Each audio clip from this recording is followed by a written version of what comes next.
नमः शिवाय। ओम गणेशाय नमः। ओम विष्णुवे नमः। इस वीडियो में आज हम बात करेंगे श्राद्ध पक्ष और पितृदोष के बारे में। इस साल 2023 में 29 सितंबर से श्राद्ध पक्ष शुरू हो रहे हैं। इस निमित्त अतिरिक्त पितरों की शांति हेतु श्राद्ध अवश्य करें, जिससे पितृदोष से मुक्ति व पितरों का आशीर्वाद बना रहे। आइए जानते हैं कि पितृदोष क्या है और इसके उपाय कैसे करें। जो व्यक्ति जीते जी अपने माता पिता और घर के बुजुर्गों का अपमान करते हैं, उन्हें नुकसान पहुंचाते हैं और जब ये बुजुर्ग लोग शरीर छोड़ते हैं तो दुख के कारण उनके मन से उनकी आत्मा को कष्ट पहुंचता है।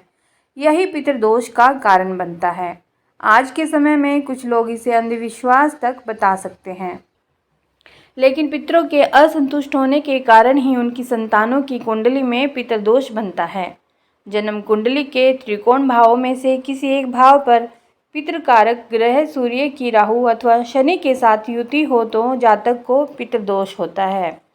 राहु और शनि कुंडली के किसी भाव में विराजमान हो तो पितृदोष होता है। अगर कुंडली में पितृकारक ग्रह सूर्य अथवा रक्त कारक ग्रह मंगल, इन दोनों में से कोई भी नवम भाव में नीच का होकर बैठा हो और उस पर राहु केतु की दृष्टि हो तो पितृदोष का निर्माण होता है। इसके अलावा और भी कई योग ऐसे हैं जिससे पितृदोष का निर्माण होता है। पितृदोष अर्थात हमारे अथवा हमारे पितरों या पूर्वजों द्वारा किए गए कुछ ऐसे कर्म जो हमारे लिए श्राप बन जाते हैं। पितृदोष के अनेक कारण होते हैं। परिवार में किसी की अकाल मृत्यु होने से, अपने माता पिता आदि सम्मानीय जनों का अपमान करने से, मरने के बाद माता पिता का उचित ढंग से क्रियाकर्म और श्राद्ध न करने से पितरों का दोष लगता है। गौ हत्या और भ्रूण हत्या से भी पितृदोष लगता है। नारायण बलि, नाग बलि और त्रिपिंडी पूजा से इस दोष से मुक्ति पाई जा सकती है। त्र्यंबकेश्वर नासिक में जाकर यह सब आपको करवाना चाहिए। यह पूजा अपने आप में संपूर्ण पितृदोषों और काल सर्प दोषों से मुक्ति प्रदान करने के लिए करवाई जाती है। इसके लिए आपको 3 दिन का समय निकालकर नासिक जाना पड़ेगा। यह पूजा इन दोषों की मुक्ति के लिए अचूक उपाय है। सोमवती अमावस्या पितृदोष दूर करने के लिए अति उत्तम है। सोमवती अमावस्या के दिन पीपल के पेड़ के पास जाइए, पीपल देवता को एक जनेऊ दीजिए, साथ ही दूसरा जनेऊ भगवान विष्णु जी के नाम से उसी पीपल के पेड़ को दीजिए। पीपल के पेड़ और भगवान विष्णु को नमस्कार करके प्रार्थना कीजिए। अब 108 परिक्रमा उस पीपल के पेड़ की करें। दूध की बनी मिठाई को हर परिक्रमा के साथ पीपल को अर्पित करते जाइए। परिक्रमा करते समय ओम नमो भगवते वासुदेवाय का जप करते रहें। 108 परिक्रमा पूरी करने के बाद पीपल के पेड़ और भगवान विष्णु से फिर प्रार्थना करें कि जाने अनजाने में हुए अपराधों के लिए उनसे क्षमा मांगिए और अपने पितरों के कल्याण के लिए प्रार्थना करिए। पितृदोष का निवारण करने के लिए और भी उपाय हैं, वे इस प्रकार से हैं। पितृदोष के निवारण के लिए श्राद्ध काल में पितृसूक्त का पाठ संध्या समय में तिल के तेल का दीपक जलाकर करें। पितृश्राप पितृदोष से मुक्ति के लिए अपने पितरों का पिंडदान, तर्पण और श्राद्ध करना चाहिए। नियमित श्राद्ध विधि के अतिरिक्त श्राद्ध के दिनों में कौओं, कुत्तों व जमादारों को खाना देना चाहिए। भागवत कथा का आयोजन करें और श्रवण करें। अगर सूर्य त्रिक भाव का भी स्वामी है अथवा अकारक ग्रह है तो लाल कपड़ा, लाल मसूर, गेहूँ, तांबा, लाल फल का रविवार को दान करें। पिता का अपमान न करें, बड़े बुजुर्गों को सम्मान दें। अमावस्या, पुण्यतिथि अथवा श्राद्ध तिथि को रुद्र अभिषेक कराएं। प्रत्येक अमावस्या को एक ब्राह्मण को भोजन कराने व दक्षिणा वस्त्र भेंट करने से पितृदोष कम होता है। विष्णु सहस्रनाम का नियमित पाठ भी पितृदोष शांति का अद्भुत उपाय है।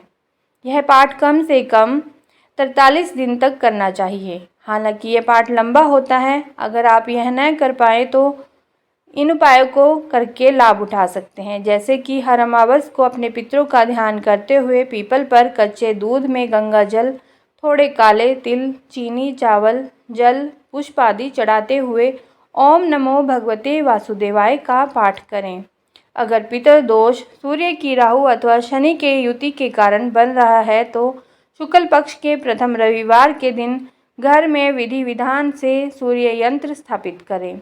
सूर्य को नित्य ही तांबे के पात्र में जल लेकर अर्घ दें। जल में कोई भी लाल पुष्प, चावल व रोली अवश्य मिश्रित करें। जब घर से बाहर जाएं तो यंत्र दर्शन जरूर करें।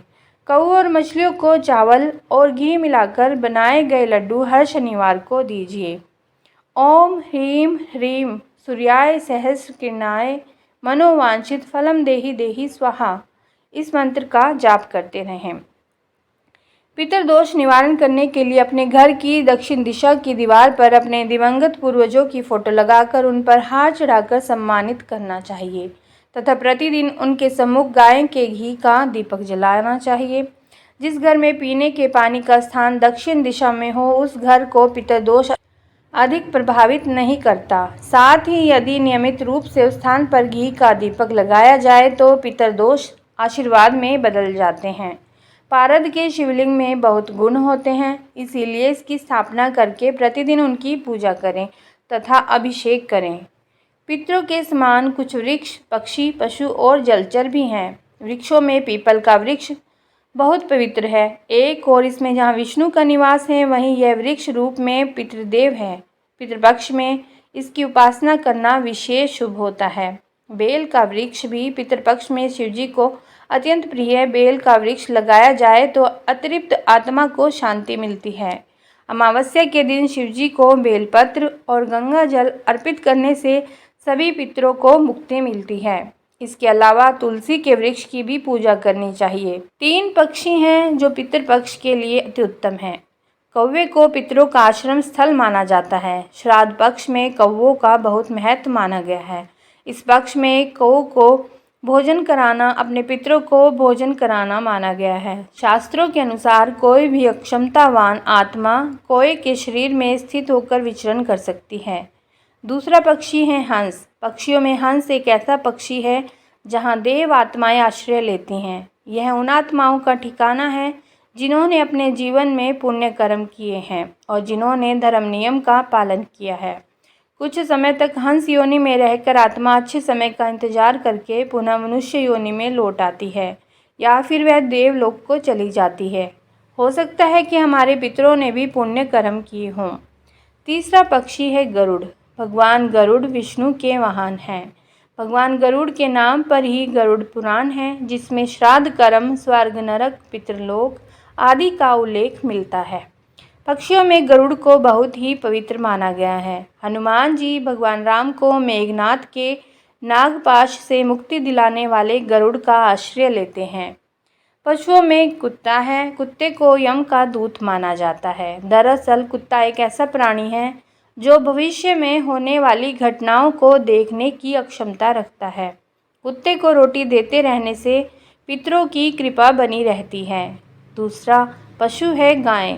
जिस तरह गया में सभी देवी और देवताओं का निवास है उसी तरह गाय में भी सभी देवी और देवताओं का निवास बताया गया है।